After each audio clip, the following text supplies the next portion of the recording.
Hello, everybody. Today I'm going to talk about the Greek alphabet oracle and how the Greek alphabet has been used in divination and magic.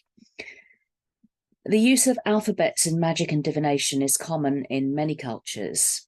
The art of writing would have been seen as magical in itself, particularly in an age before literacy was widespread.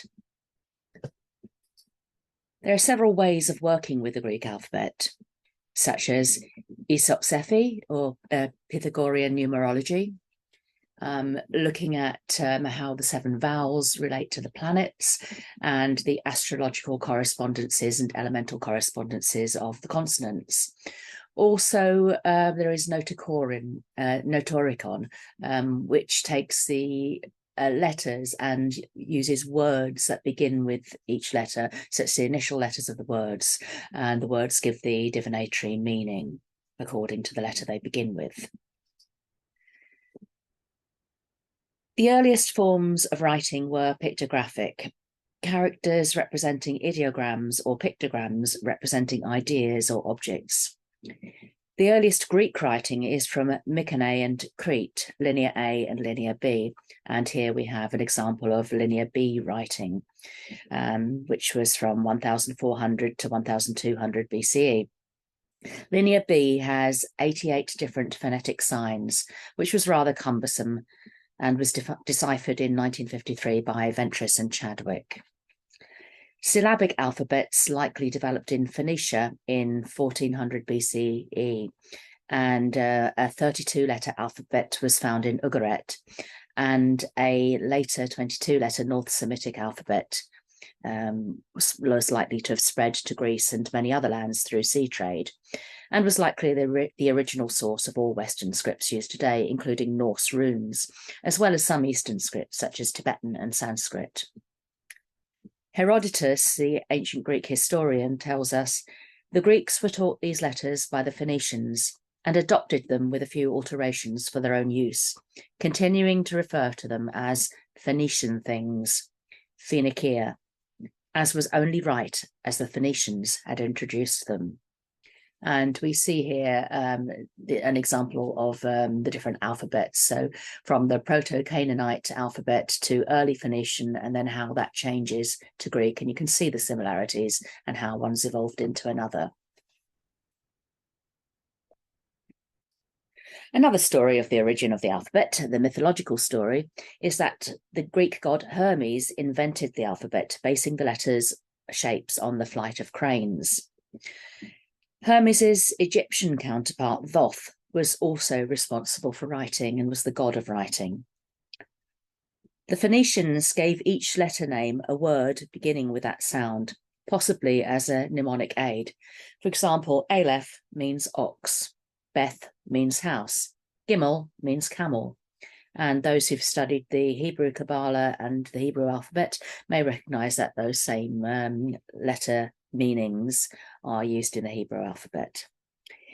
In Greek, however, these words had no meaning, so the names of the letters were altered to alpha, beta, gamma, etc., which gives us the word alphabet for as a general name for all the letters. The Greeks also made a new innovation in that they added the vowels.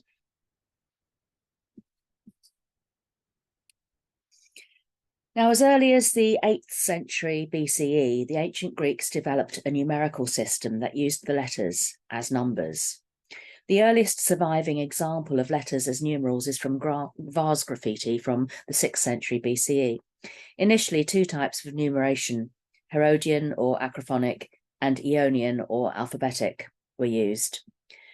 Herodian uses the iota repeated for numbers 1 to 4, then P for 5, delta for 10, and it's a bit like the later Roman numerals.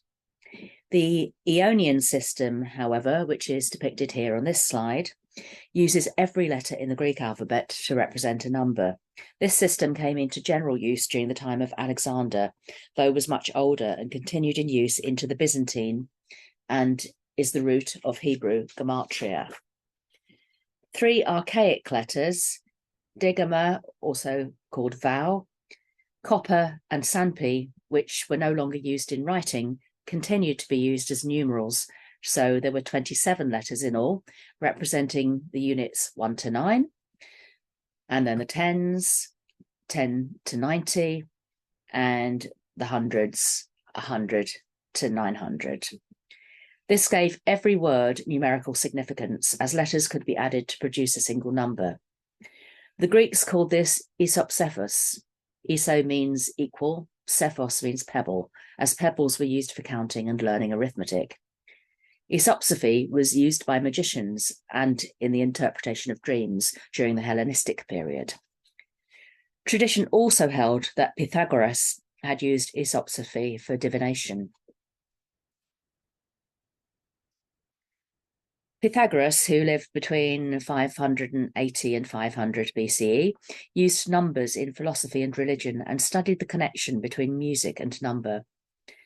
He developed the idea that numbers were key to the mysteries of the cosmos, and he was likely influenced by Orphism. Iamblichus quotes him as saying, "Number is the ruler of forms and ideas, and the cause of gods and daemons." Pythagoreans saw the numbers 1 to 10 as the primordial powers, which are the basis of all possible numbers, and expressing dualities of quality, odd and even, one and plurality, male and female, resting and moving, light and dark, square and oblong, etc. The number 1 was identified with the creator and represented masculine and strength. 2 was the feminine and receptive. 3 was the number of the whole, beginning, middle, and end. 4 portrays righteousness and stability. 5, marriage as a combination of odd and even.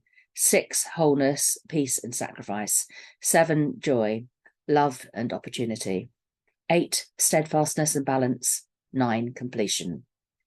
The number 10 was especially sacred, and the decad was represented as the tetrachis, or tetrad. Study of the mystical properties of numbers, arithmology, which deals with attributes and magical powers.